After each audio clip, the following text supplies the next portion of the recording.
Well, hello everyone, and welcome back to The Eagle's Nest, the audio retelling of the great book by Charlie Suprasinski, Soaring with the Eagles, the Copper Peak Story. And we are in episode 23, which is around 1987.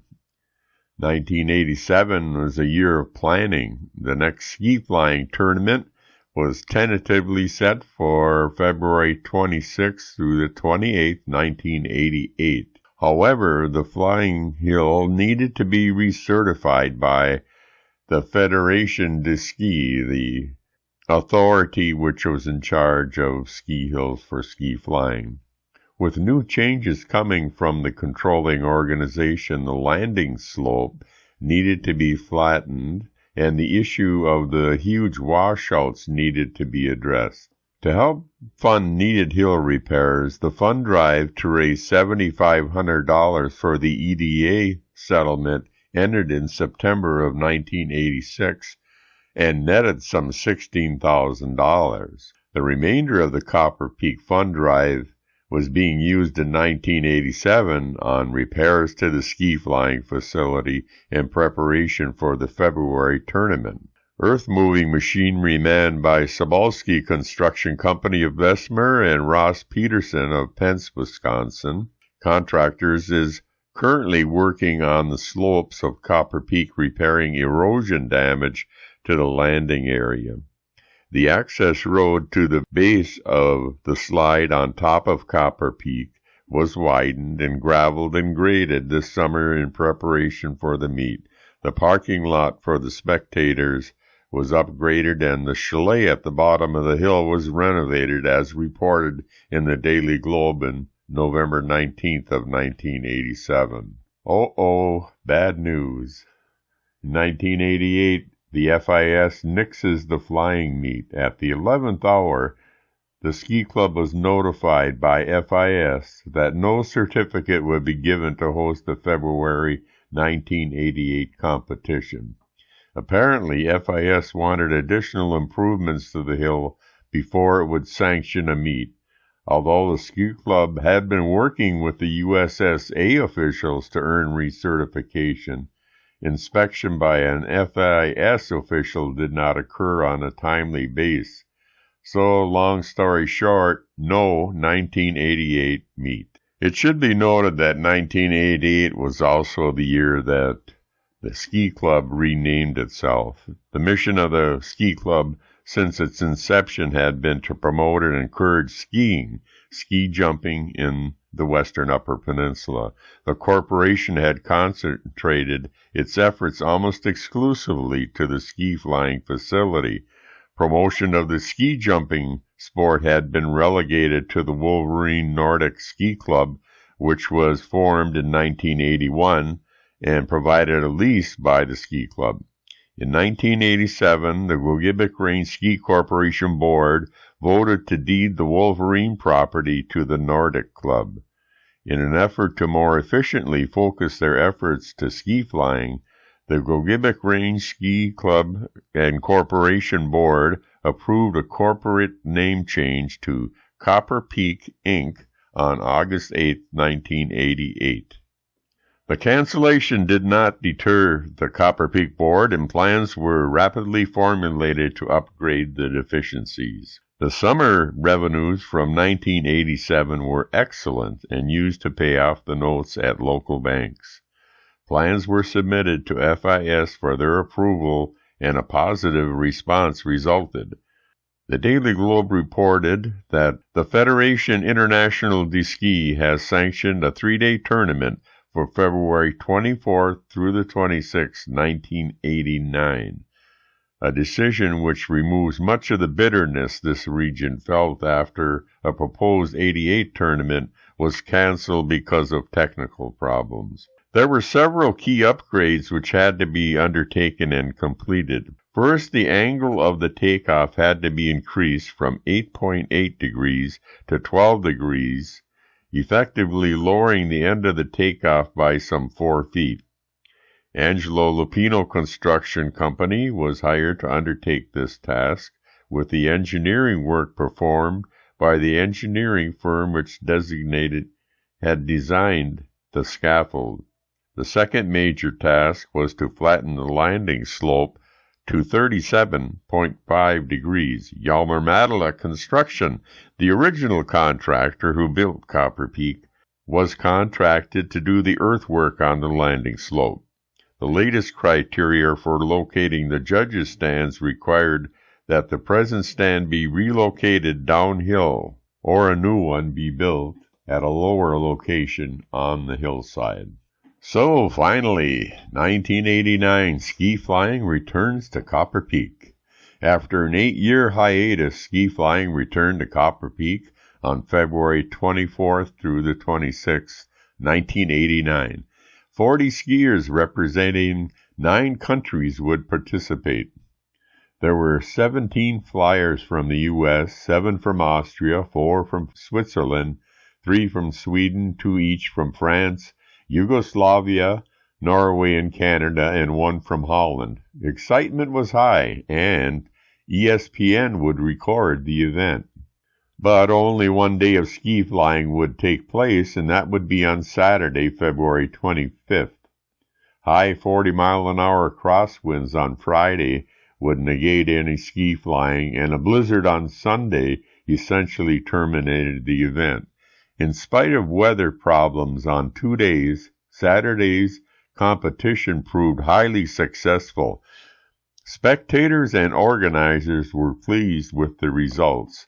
The Austrians dominated the competition, taking the top 3 places were Franz Weigel, Werner Schuster, and Wolfgang Marpreiter.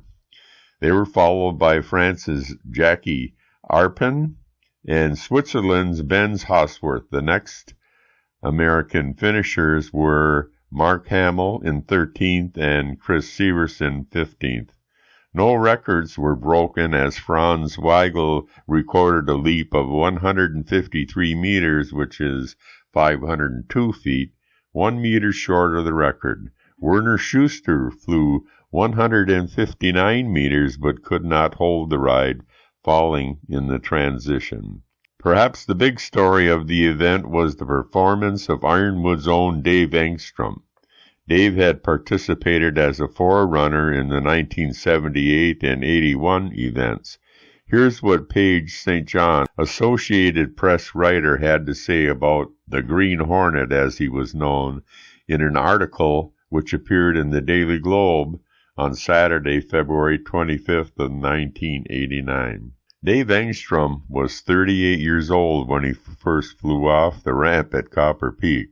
Not old by anyone's standards except the officials who regulate ski flying. Dave said, quote, "I had to do some talking. They figured I was too old even then." Engstrom, an Ironwood native, said, "That was 9 years ago," said Engstrom, now 45 and a grandfather, and he's still flying, competing in a jumping sport dominated by 18 and 19-year-old skiers.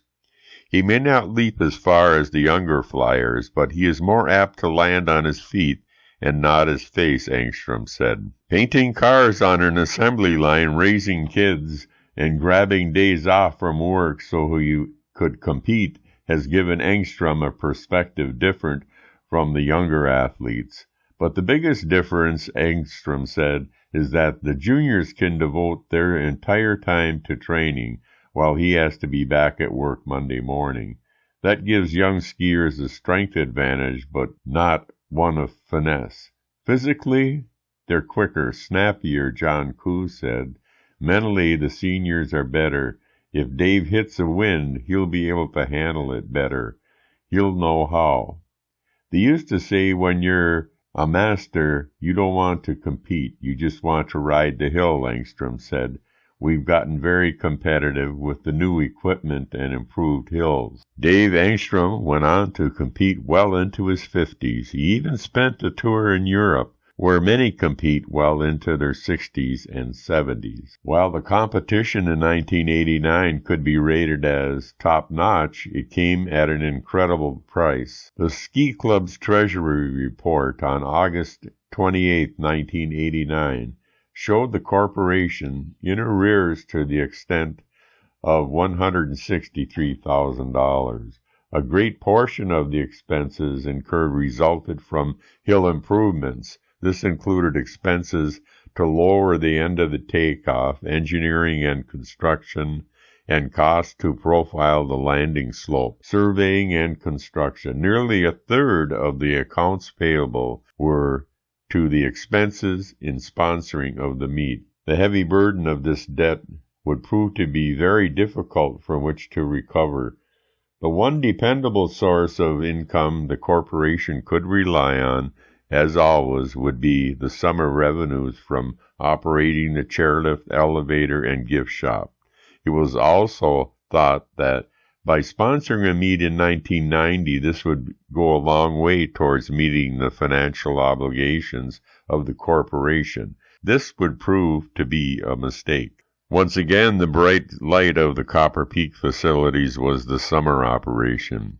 Nearly 10,000 visitors would enjoy the chairlift and elevator ride to the top in the summer of 1989. Gross ticket and gift shop sales netted some $60,000. In order to provide greater opportunities for skiers to compete internationally, the USSA joined hands with FIS and KOP to sponsor the Continental Cup Series. Communities sponsoring a Continental Cup would be assured of broad representation of skiers from across the globe.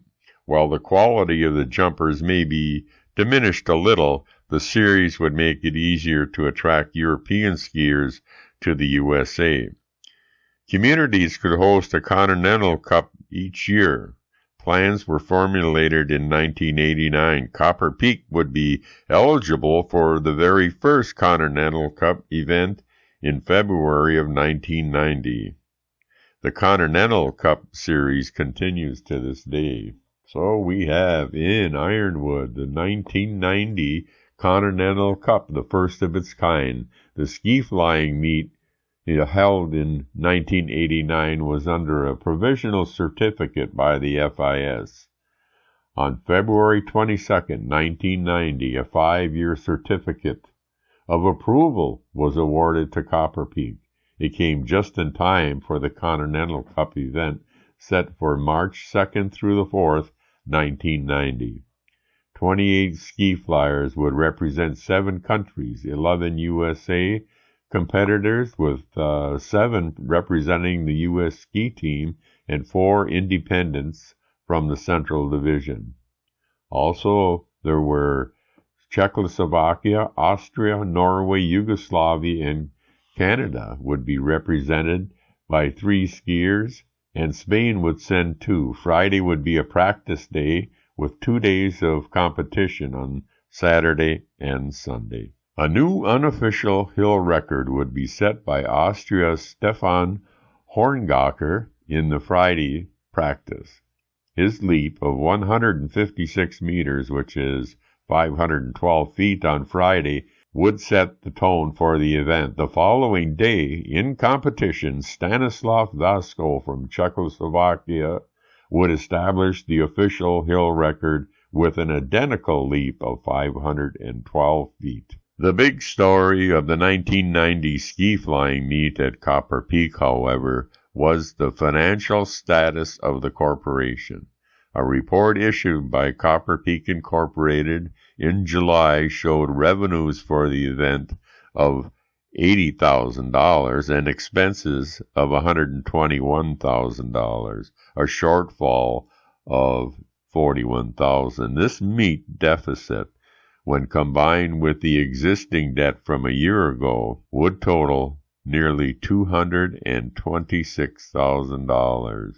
The corporation was rapidly spending its way into a problem. Concerns were growing among former board members and interested citizens that the corporation was headed in the wrong direction and that it needed to seriously address the growing debt problem. In spite of the precarious financial condition of the corporation, the Copper Peak board made the decision shortly after the 1990 event to host a competition in 1991. But wouldn't you know it, 1991, warm weather forces meet cancellation. In one of those rare winters, Gogebic Range received only about 74 inches of snow. That sounds familiar. Typically, the snowfall would be 150 inches. As of 1 week prior to the scheduled event set for February 15th through the 17th, 1991, multiple days with temperatures above freezing essentially melted the snow base off the entire hillside. Efforts to make more snow were thwarted by a week of warm temperatures. Mechanical problems also plagued the snowmaking system. While the concept of developing a snowmaking capability was noteworthy, inadequate planning virtually guaranteed its failure. The Copper Peak Incorporated had no choice other than to cancel the event on February 10, 1991. 10 countries had made firm commitments to send 30 skiers. A great deal of effort and expense goes into the preparation for a ski flying event. The aborted meet added to the existing debt load on the corporation. In an article written by the Daily Globe reporter Margaret Levera, the debt load was caused by the hill improvements made for the 1989 meet, the shortfall in revenues for the 1989 and 1990 tournaments, and the cancellation of the 1991 event due to weather. In spite of this dire financial situation, the board proceeded with plans to hold an event in 1992. In 1992, legal issues negated the tournament. On January 9, 1992, the Daily Globe reported the decision. The international ski meet scheduled for Copper Peak on February 28th and 29th and March 1 has been canceled.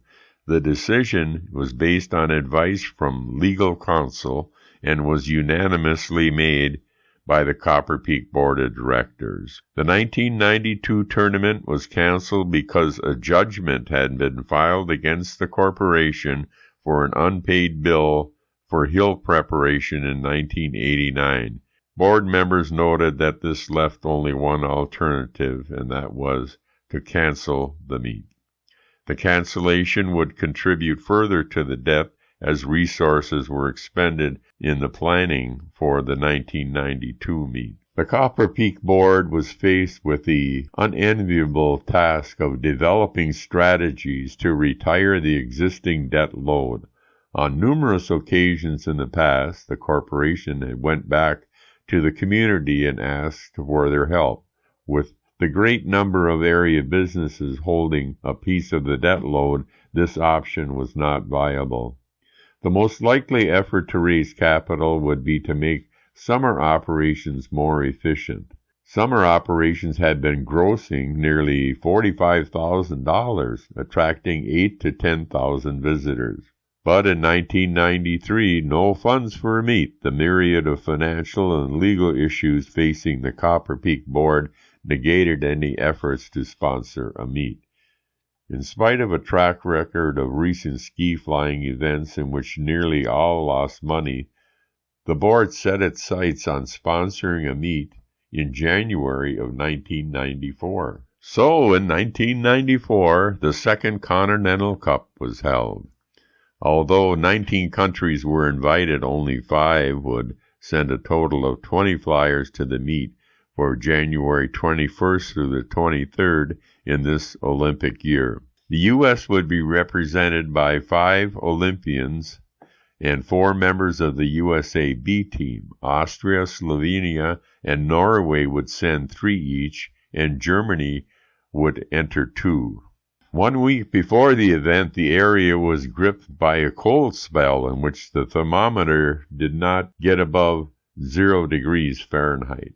This slowed hill preparations, forcing the cancellation of Friday's practice. The weather turned more moderate for Saturday and Sunday, and that led to 2 days of outstanding competition. Austria once again dominated the event, with Matthias Waldner, Werner Schuster, and Adolf Gruger placing 1st, 3rd, and 5th. Norwegians Turjay Nyhaus and John Paul Sandecker placed 2nd and 4th. Top American finishers were Bob Holm, Littleton, Colorado, 7th, Ted Langlois from Newport, New Hampshire, 8th, and Jim Holland of Norwich, Vermont, 9th. The competitors were unable to get any practice time on Friday and were a little bit tentative in their efforts on Saturday. On Sunday, though, after getting familiar with the hill the day before, Austrians Matthias Wallner and Werner Schuster let things fly and set the new hill record of 518 feet. It would be the first time the new V-style would make its appearance at Copper Peak because of the greater lift using this style. In-run speeds were lowered in average from the previous meets of about 106 kilometers per hour to about 101 kilometers per hour, which is 62 miles an hour. And it was the popular consensus of the jumpers that Copper Peak's ski flying facility is the best facility in the world. Most flyers wanted one more day. Ski flyers love their sport. At every opportunity, they will try to get one more ride on the hill. After the competition on Sunday, several skiers took an extra ride after the crowd had dissipated, and according to Bud Johnson, current board member, one of those unofficial rides reached 164 meters or 538 feet. From a competition point of view, the 1994 Copper Peak ski flying event could be considered a resounding success. However, the financial outcome was a different story. Attendance was poor. Meet expenses exceeded revenues by some $26,000.